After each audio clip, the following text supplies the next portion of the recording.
Hello and welcome. I hope everyone can see and hear me. Hi, my name is Amari, and I'm just going to be your light general host for this June 2024 statewide meeting. I'm sure some of you have seen my face before, but if not, very nice to meet you. And as always, thanks for being here with us this evening. If you want to pop your name and the city that you're located in the chat, that would be great, so we can kind of see where everyone is coming from. And we will get started very shortly. I think a lot of people came early, so we can probably get this started in just a minute or so while people are still hopping in. As you can see, we have a stacked agenda this evening, which is always very exciting. We're going to have a wonderful guest speaker and then some updates. So I won't stall for too much longer, but I think we're good to get started. Yep, let's go ahead and do it. I will go ahead and pass the mic to Marcella. Awesome. Well, good evening, everyone. Thank you so much for joining us. I'm so delighted to see new and familiar faces tonight. I know you all have a million other things to be doing this Wednesday evening, but you're here talking to us and hearing from our speakers about electoral reform and how to create change here in our country and our democracy. So thank you for being here today. I'm particularly excited about our guest speaker for this evening, Ms. Sol Mora, who served as a campaign manager for the successful Portland PRCV campaign and is now the political director at the Oregon Ranked Choice Voting Coalition and is working on the Oregon State Ballot Initiative to pass ranked choice voting this November 2024. I have a few questions prepared for her. And if you all remember our interview with Scott Kendall last quarterly meeting, we did some Q&A and then opened it up to the chat for any questions. So if any questions come up as we're speaking with her, please feel free to add them through that chat box. I can't promise we'll get to all of them, but we'll try our best. I know Sol is on a time crunch, so we're going to do our best to get through everyone's questions.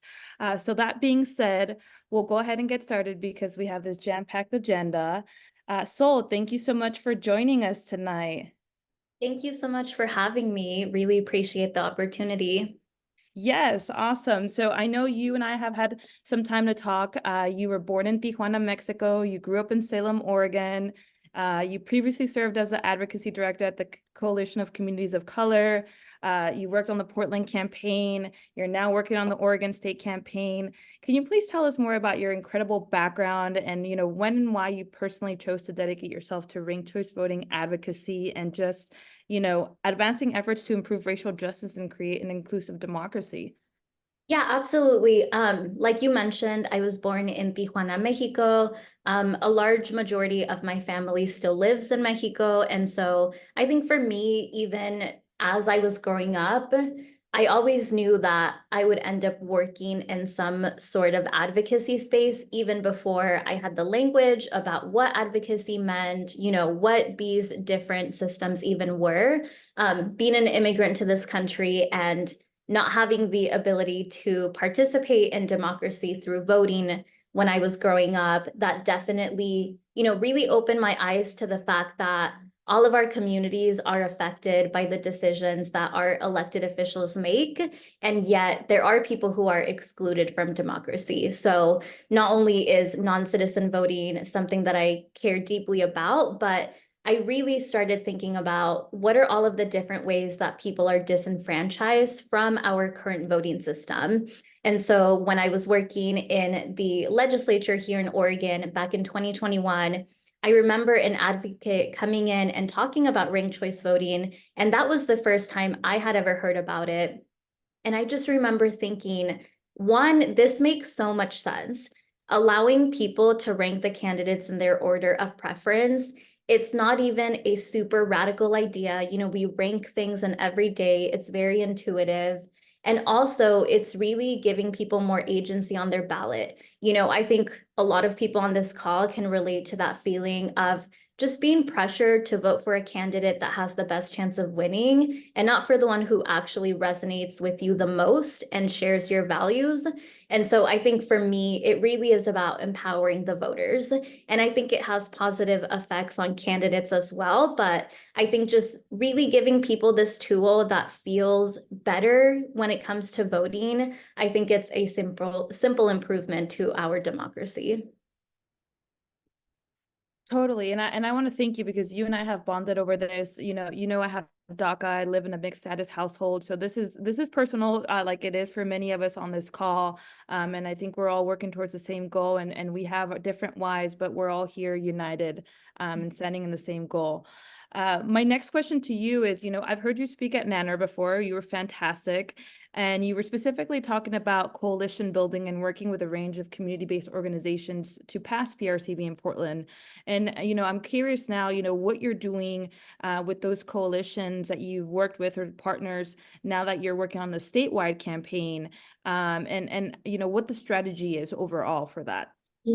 Yeah, I think the fact that we were able to build such a strong coalition when it came to the City of Portland effort, that truly was one of the biggest reasons that this measure was able to pass.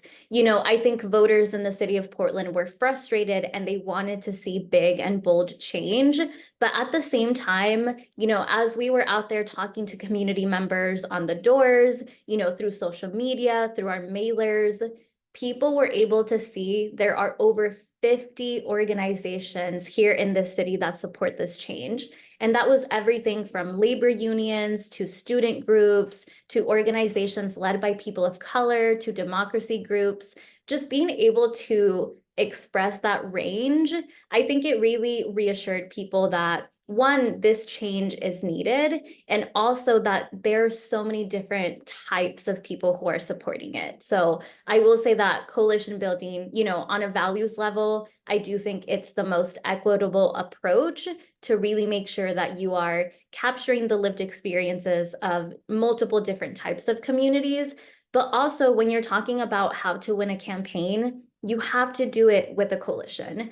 I think there's this model across the country where sometimes, there are good ideas and you'll have campaigns that are led by consultants and they have enough financial backing to lead those campaigns, but they're not bringing the people along. They're not bringing community along in that process. And for us, that was unacceptable. And also, I think it's a recipe for disaster when it comes to implementation and defending that. So on one hand, the coalition right now in Portland, they're doing a lot of voter education work. The change takes into effect this November 2024. So it will be the first time that the City of Portland is using multi-winner and single winner ranked choice voting, which is really exciting. But of course, that takes a big lift.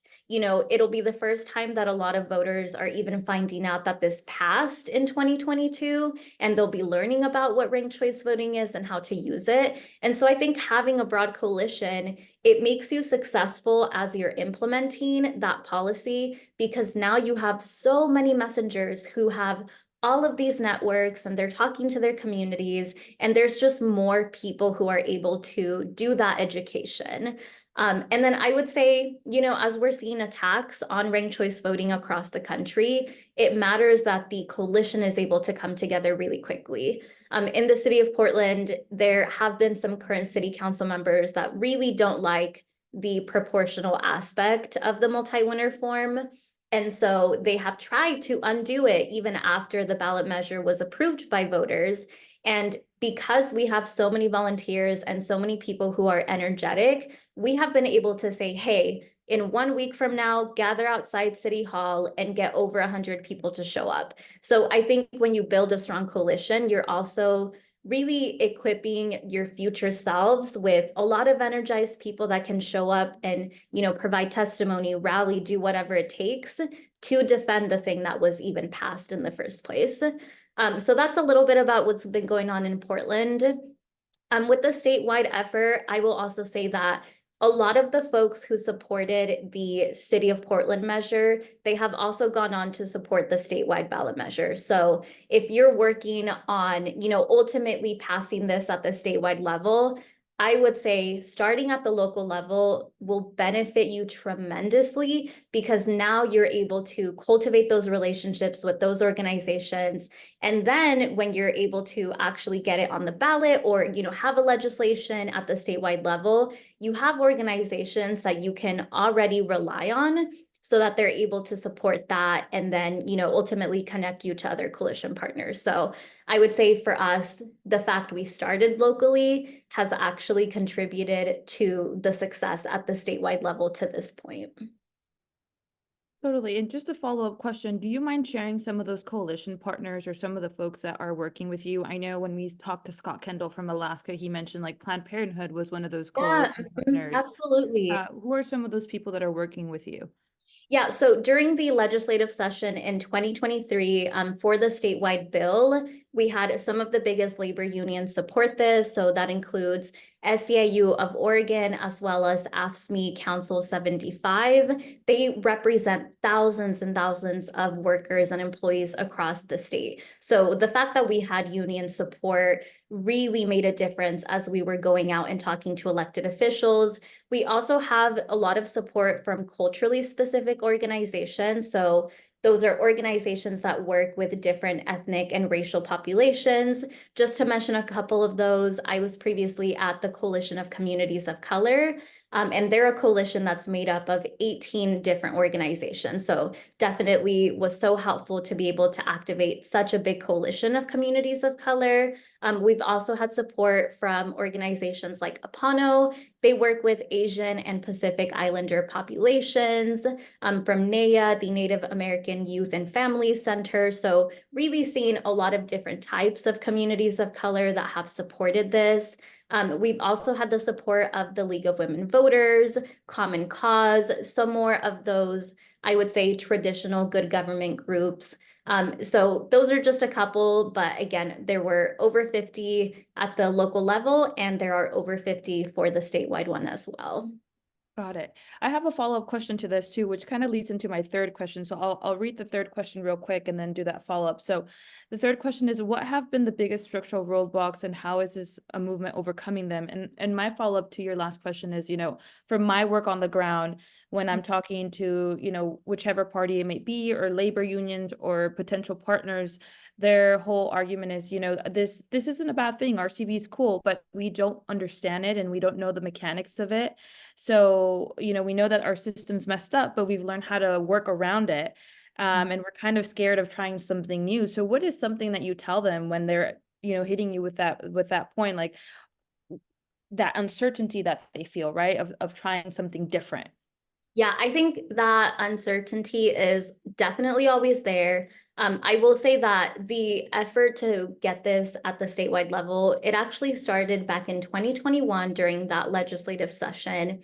It failed at that time. And one of the biggest barriers was that legislators just didn't understand that there even needed to be change with the voting system. So I'll just back up and say, you do have to explain and contextualize what the current problem is with the voting system. I don't think going in and assuming that people will relate to the concerns you share, that's just definitely something that has been important to say, hey, these are actually the barriers that a lot of communities are experiencing. This is how voters are feeling frustrated. So I think it's always helpful to start there. And then I would say for us, normalizing ranked choice voting has actually been a big way that this has become less scary for people. In the 2023 legislative session, one of the best things that we decided to do was get our coalition members and host weekly elections with the legislative offices. So we had mock ballots that people were able to, scan a QR code, fill it out online to rank different things. So for example, what's your favorite state park in Oregon? What's your favorite movie? What's your favorite type of donut? And we would show up to the legislative offices, walk around and say, hey, don't forget to fill out your ballot. We would have snacks. And this was one, very affordable to do this, just bring candy or simple things like that.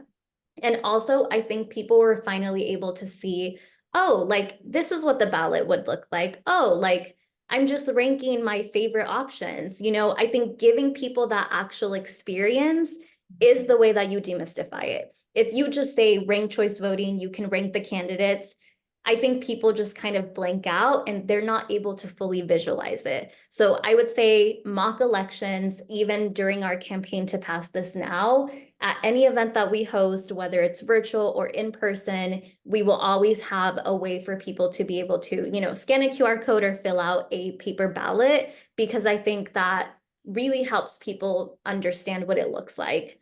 I will also say make it fun. Again, we had some of these, really silly themes that you would think like, oh, like that's not going to be, useful when these legislators are very serious and, they want to hear the data points. But actually normalizing it and making it fun, I think took away from that like fear.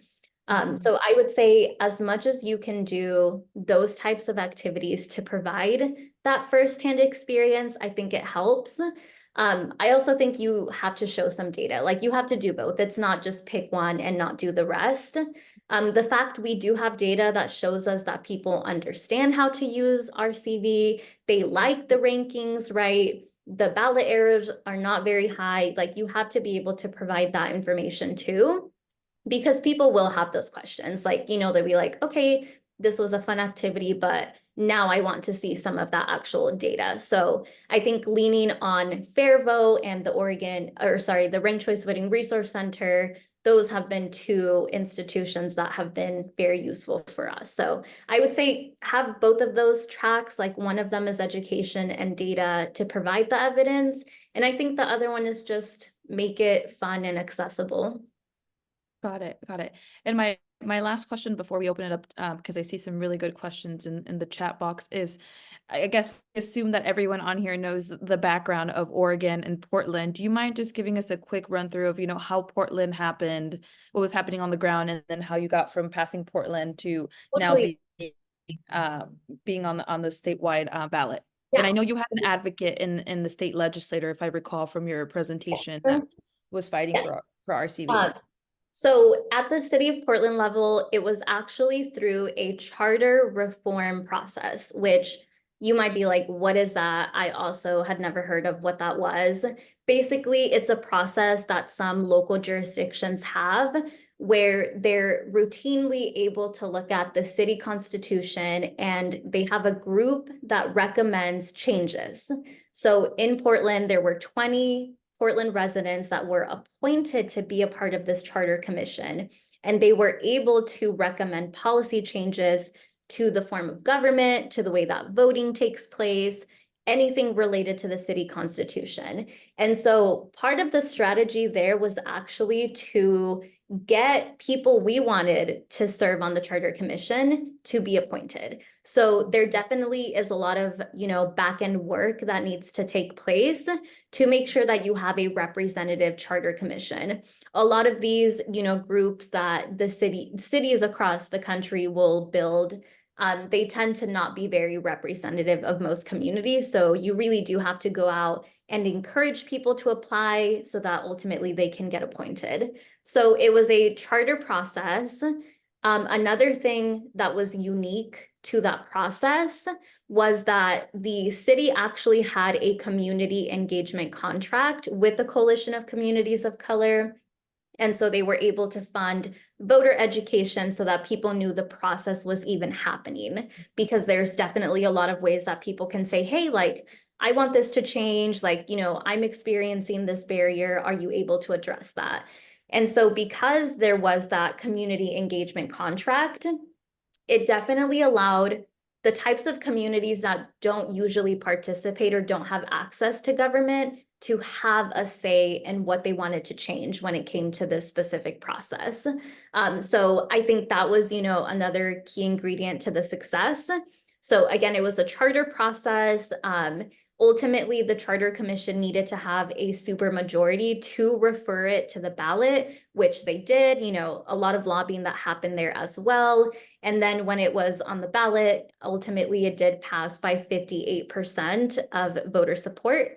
And the changes that are happening is that, one, we will now have proportional representation for the city council. So there will be districts for the first time since 1913 4 districts. Each of them will have 3 city council members that represent each district.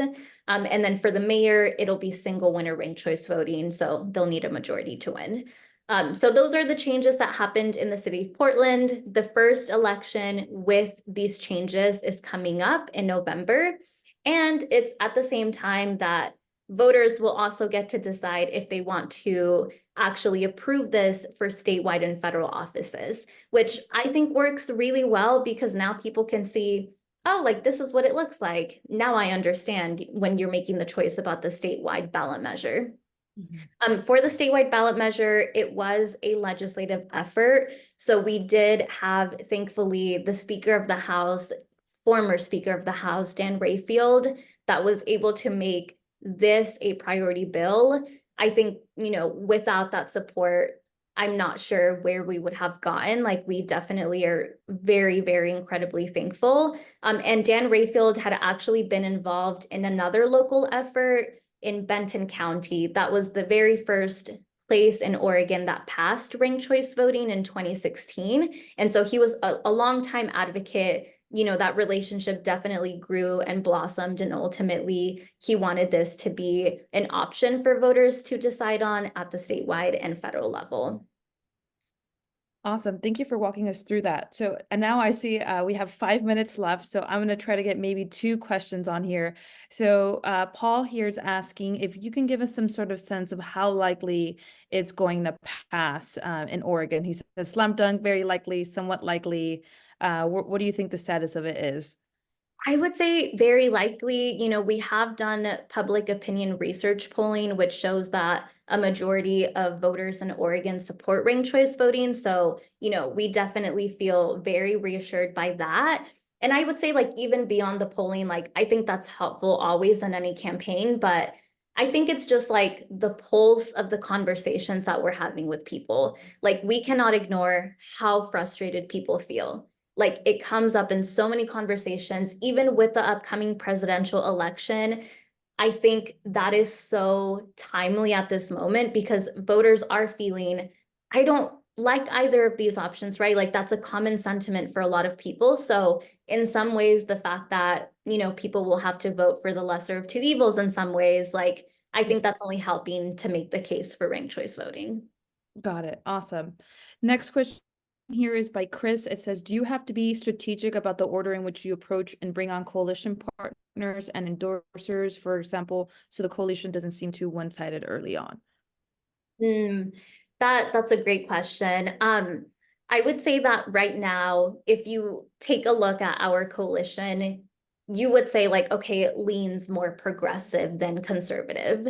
And although I think, you know, that's something we want to change, and we're actively working to get more moderate, more conservative organizations on board, I think at some point, like, you really just have to focus on where you know you'll be successful.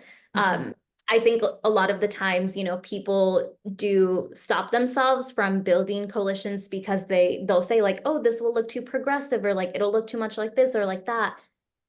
The thing we have to remember is that, one, most voters are not as highly engaged as our friends are, or as we think they are, right? So most voters, you show them a list of all of these logos, all of these organizations, the number is what will really draw their attention. So I think I would say really focus on bringing as many folks on board as you can and identify what your weak spots are, but don't let that stop you from just building the coalition in the first place. And then I think, you know, for conservative organizations or whatever your weak spot is, I think you need to have like a specific strategy built out going into those, and also assess, will it be worth it if I reach out to the Farm Bureau? Will it be worth it if we reach out to the local chambers of commerce? Like, you have to have that judgment of, is it worth your time? Because the reality is not everyone likes ranked choice voting, and they might just say, like, we just don't like it. We don't want that to pass. Got it. Okay. Let's see. Let's do one more question here. It says, this is by Nicholas. I have heard that Oregon has some advocates who prefer star voting over RCV. Has this presented any difficulties in gathering support for electoral reform? Ironically, there seems to be some risk of splitting the vote over systems themselves. So for folks who are not aware, star voting is an Oregon-based concept. It has never been used for any certified election. It has been used for internal elections, but not for any government like certified election. And it basically allows voters to give the candidates stars from 0 to 5. So kind of like a Yelp review where you're able to say like, you know, you get 4 stars, et cetera, et cetera. So you're rating the candidates, not ranking them. There was a local effort in the city of Eugene in Oregon to get star passed, but it actually failed in the May primary a couple of weeks ago. It failed by a pretty wide margin, and there was an opposition campaign there. So honestly, like, it has not really prevented people from supporting ranked choice voting because there just is no like broad coalition that's supporting star voting in Oregon. Most of their support is out of state. They only have a few Oregon-based organizations. So I think for voters, it's pretty obvious that, you know, at this time, it's not something that is fully vetted or fully tested. I just realized I will unmute. Awesome. Thank you for that response, Sol. So we're here at time. Let's see, I have just one last question. It says, this is by Jim. How are secretaries of state accepting RCV? Do you guys have some sort of relationship with your Secretary of State in Oregon? So we did with the former Secretary of State. She did resign a couple of months ago, so there has been some transition, at least in Oregon.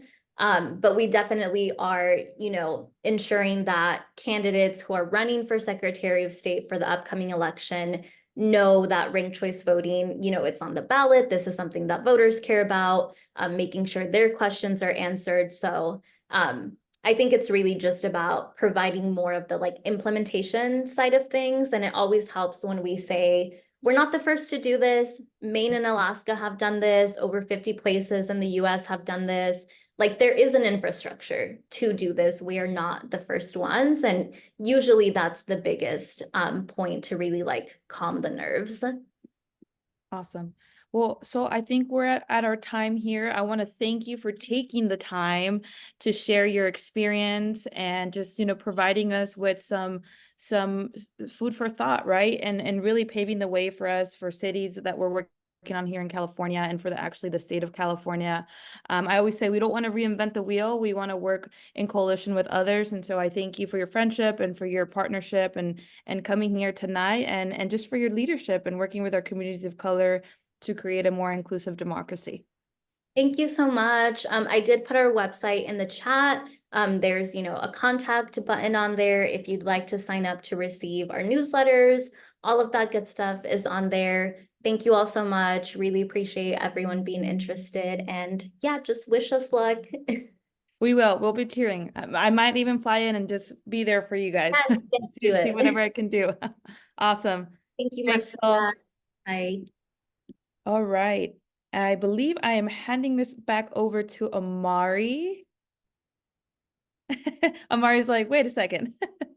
Yes, I can go ahead. I'm actually going to take it and punt it to Sue. We're going to do a few Cal RCV in your city updates. So Sue, whenever you're ready, I'll go ahead and put myself on mute.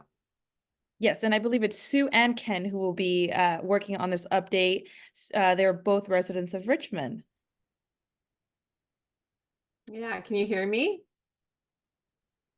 Yes. Okay, well, I will start off by saying it's a little daunting to be in this group of super experts on ranked choice voting. So I'm not going to pretend to be an expert. I am a novice at this, but I will tell you what I know about what's going on in my city.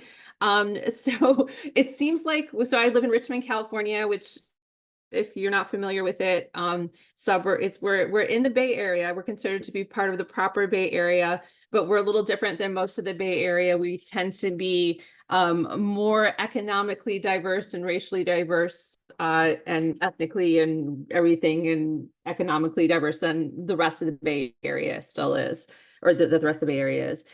And we are on a path, kind of unexpected. on a fast track to ranked choice voting. And the way that happened, I can give you a little bit of background about that. And then if folks have questions about it, I'm happy to, say more. So the true story of how this came to be in Richmond is that we have a fairly progressive city council right now. The majority of our city council members are progressive people, including our mayor, Eduardo Martinez, and it's a fairly left-leaning city council, the majority of them. And because of that, they have some critics, and some of those critics have a lot of money behind them. And so the most recent batch of critics to come for the Progressive City Council was a group that was almost exclusively funded by the police union in Richmond and a set of 4 or 5 different building trades unions, and here in Contra Costa County. And they made no secret about what they were doing. They what they did and why they did it is they put up close to $200,000 in order to gather signatures in order to qualify for the ballot. They call it the Richmond Election Reform Act, which I have to say is a great title that makes me really mad, but it's not actually election reform that they've put on the ballot. It's a very regressive measure. And what it would do is create a primary system. We have plurality elections in Richmond for city races, like most cities do, and we've had that for a long time, or I guess forever. And so what they did is in their, research and polling and stuff, they decided that they would have a better chance of electing more conservative candidates and eliminating progressives if they held primaries.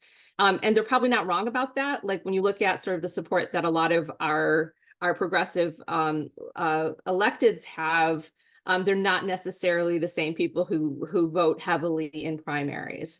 And so their strategy is if we start these elections in March or June, we might not have to actually, we might be able to eliminate at least the most progressive people.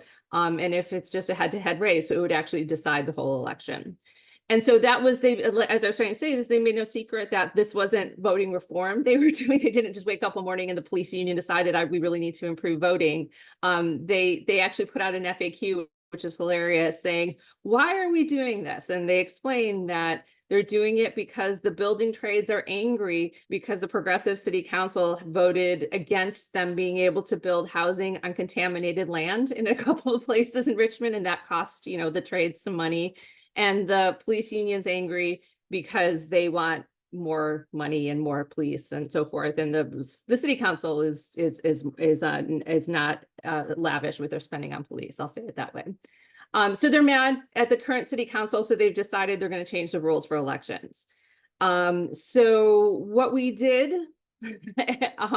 is we did a little research and we did a little talking, and we realized that there actually was a pretty serious threat to this regressive measure passing, because there's a kernel of truth in it, which is the idea that in a plurality election, people are elected with less than a supermajority, and that doesn't feel so good. And so what we did is we said, that there's something there that the people who are signing these petitions and supporting this measure, there's something there that we should respect and sort of lean into, but it isn't primaries. And so at about this time, Cal RCV came and did a presentation for a group I'm part of called Richmond Progressive Alliance, sort of reminding us all, we all know what ranked choice voting is, but maybe don't think about it all the time. And so they did an excellent presentation and sort of reminded us of its merits and its charms. And so that's what a group of us put our heads together and decided that would be a better path forward for Richmond, is to basically do the work that we need to do in order to get a ranked choice voting measure on the ballot in November. And the other measure did qualify. Once you have enough money, you can qualify anything for a ballot, at least in Richmond. And so what we decided is to put ours up, the ranked choice voting, as a competing measure. And that way people will have an opportunity to vote on both of those. And the way it works is it has to get more than 50% of its vote in order to pass. And if both of them pass, the one with the most votes wins. And so that's the situation we're in. The path then that we're taking is working with the city council. We're asking the city council to vote in order to place the ranked choice voting measure on the ballot. So we're not collecting signatures. There's no time and money to do that. But we have a progressive city council that understands sort of the core of this issue is about representation and improving that. And so they want to respect that while not forcing people or not sort of encouraging people to go into primaries, which would be really a step backward for us. So that is my report. So I don't know if is there something I missed or that you wanted to add to that? No, just that it highlights what Sol was saying earlier, the importance of doing the work so that when the opportunity arises, you're in the right place and position to capitalize. Yeah. Yeah. And just to add to that, like we were people who we had a problem that we wanted a better path for, but not the expertise. And there's been so many folks from Cal RCV who have real expertise on this. And it's been a really great partnership that we sort of have the political connections and the skills on the ground coming together with the technical knowledge.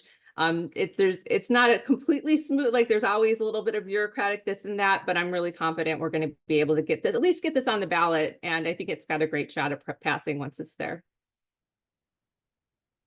Awesome. Well, thank you, Sue and Ken, for giving us a quick update. We are so thankful for your leadership and your work on the ground and to be partnering up with you. That's so exciting. It's my first time hearing about all the Richmond glory. So congratulations, and I look forward to hearing more. And if we happen to have any folks that are in the area, please reach out. We would love to have your support and have you help us volunteer over the next few months. Absolutely. Thank you, Sue and Ken. Alrighty, so the next we have Santa Clara County. And Allie, if you're here and you're ready, I'll hand over the mic to you. Hello, everyone. Yes, I'm here and I'm ready. Perfect. All you. Awesome. Thank you so much.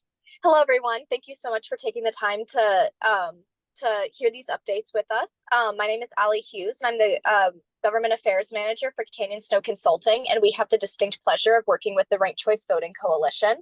So to update everyone with what's going on in Santa Clara County, so currently right now, our Board of Supervisors are contemplating implementing ranked choice voting, and our current timeline is we're tentatively looking at August for that discussion. So if any of you are in Santa Clara County, we would really appreciate your support with turning out to our Board of Supervisors meeting once that gets agendized, again, hopefully in August. And we'd be happy to keep you guys appraised and updated with any updates that come down the pipeline. And just to update folks who may be unfamiliar with Santa Clara County, Santa Clara County is located in the South Bay of California. Our county capital is San Jose, so we do hold the heart of Silicon Valley. And right now, our Board of Supervisors are considering ranked choice voting for our county-wide elections, which include the assessor, the district attorney, the Board of Supervisors, and the sheriff. So this is a really, really great opportunity to implement ranked choice voting in Santa Clara County, as we also have a couple of cities who are contemplating looking at implementing ranked choice voting for their own municipal elections. So we've really got a lot of great momentum going here in Santa Clara County in the South Bay, and like I said, be happy to keep you guys updated and would really appreciate your support once the time comes. Marcella, I'd be happy to throw it back to you if I forgot anything, but that's the update for me. Thank you all so much for your time. Allie, do you mind just mentioning how we're working with Gabby Chavez from our Latina Coalition and any other coalition folks that are hopping on board? Awesome. Yes. No, thank you for bringing that up, Marcella. So yes, so here in Santa Clara County, we're an extremely diverse county.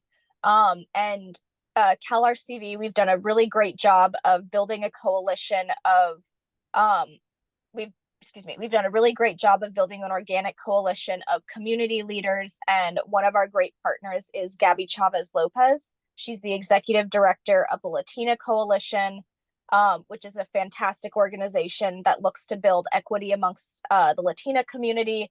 And she's just been a fantastic partner. She's been working with us to help strengthen our coalition with a variety of nonprofit partners, other community coalitions. And so we're really fortunate to have her on board. And like I said, we've really got a lot of great momentum moving forward for ranked choice voting in Santa Clara County. Awesome. Well, I think that's all, Allie. Like Allie mentioned, if there's anything that comes up between now and August, we will reach out to everyone on this call and do a call to action. But in the meantime, please keep your inboxes ready. We will be sending out some more information about that call to action Allie specifically mentioned in August. Awesome. Thank you, Marcella. And thank you all so much for your time. Thank you for joining us. Thank you. Awesome. So Amari, I think we're moving on to our next speaker, our next update. LA City Council update. So we have Rob Kwan joining us tonight. I'm not sure if he's ready. I am ready. Can you hear me?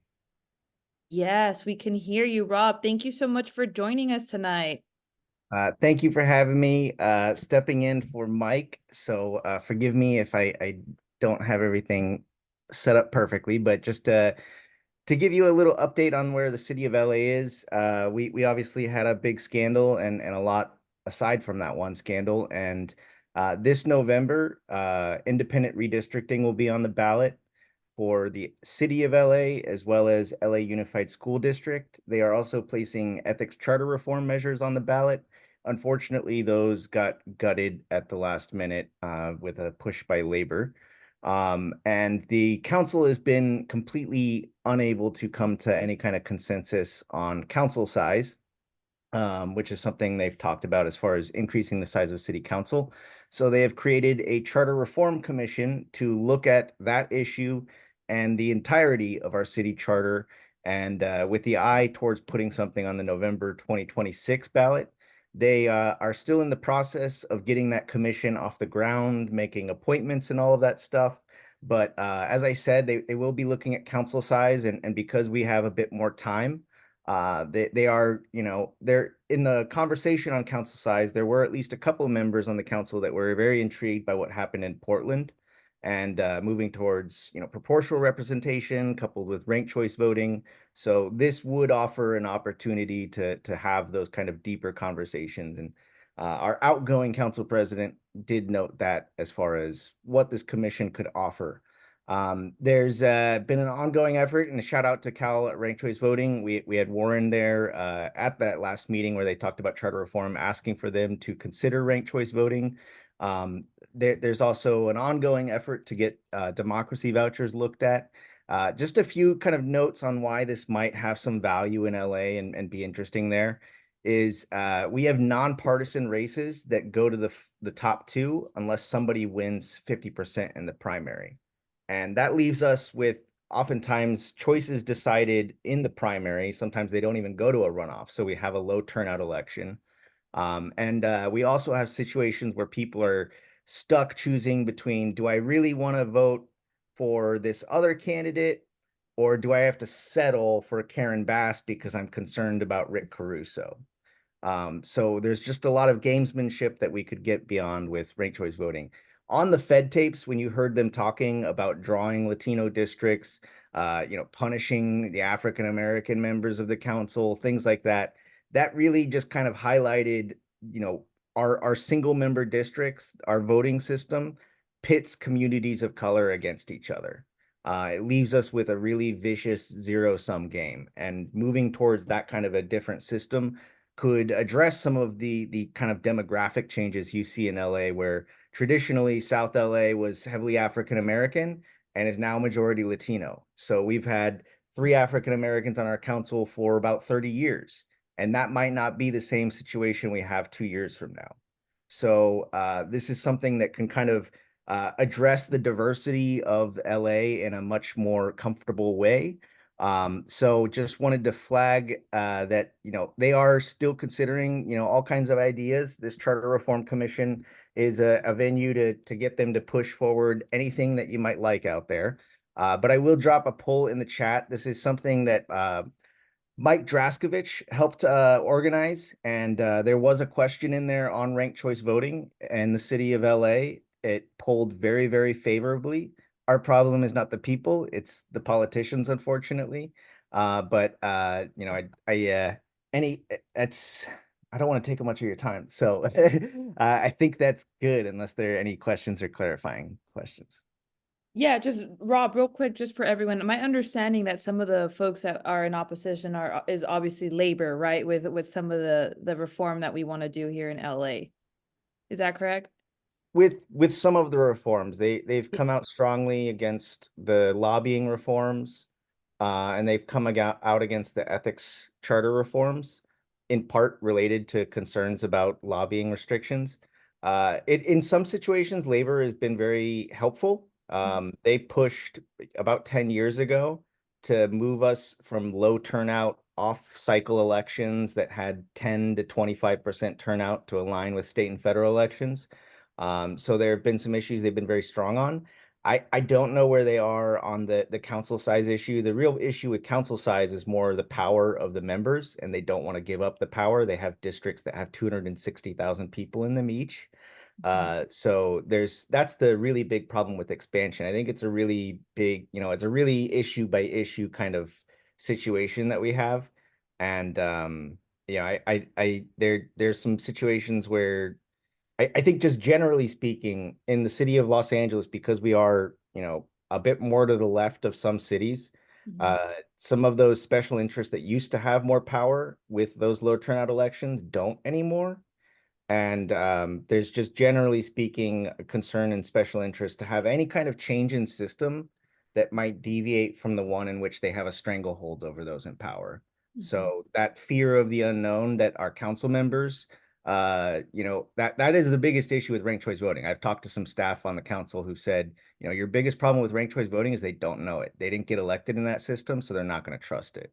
And I think that's the And same that's an situation. ongoing issue, yeah, that we have and that I keep hearing from people on the ground or from even labor. And that's why I asked Sol, what does she respond to some of these folks? Because it's not that they're against ranked choice voting. It's just it's fear of the unknown. We don't know if we're going to get elected. We don't know if we're going to be able to run things the way we're used to running them, even though the system's messed up. So. And to that, I would say thank you all for everything you're doing to be a whole lot more successful in advancing ranked choice voting than we are in Los Angeles, because that all really does help for us to be able to point to Redondo Beach moving towards ranked choice voting or point to Portland. So the only way to kind of really override those fears is to have some kind of proof of life and have that example. So thank you for all of your work. Awesome, Rob. And I'll be following up with you because we have an LA team over there that really wants to get involved. And so we should definitely be working together on all this. Good stuff. Thank you. Awesome. Thanks. Thank you for your time, Rob. Appreciate you. Awesome. Punting it back to you, Miss Amari. Okay, perfect. Thanks so much, Rob. And I think that almost concludes our meeting. We just have a few upcoming events. One in Sacramento is coming up, which I wish I could go to. Sounds so fun. You can always go to Mobilize, which is our hub that'll host all of our events, where you can sign up. You can get reminders just like you did for this meeting. And to make it easier on everyone, we have QR codes. So if you want to grab your phone, scan the QR code, and either sign up for those upcoming events or even donate, you can all do so there. And I believe it'll also be in the chat just to make it super easy on everyone. Awesome. And Amari, I just want to add on to that real quick. As you all know, we have a few city campaigns that we're running in California. We're also working against the repeal effort in Oakland to repeal RCV. So any donations that you can give to us, we are trying to hire a field organizer that's going to help us with some of these city campaigns and potentially help here, Rob, in LA, get some work done on the ground. So anything that you can donate, we would greatly appreciate you. And obviously your time is very valuable to us. We always talk about financial donations, but really your time is so valuable to us, and whatever you can give to us, we would greatly appreciate that.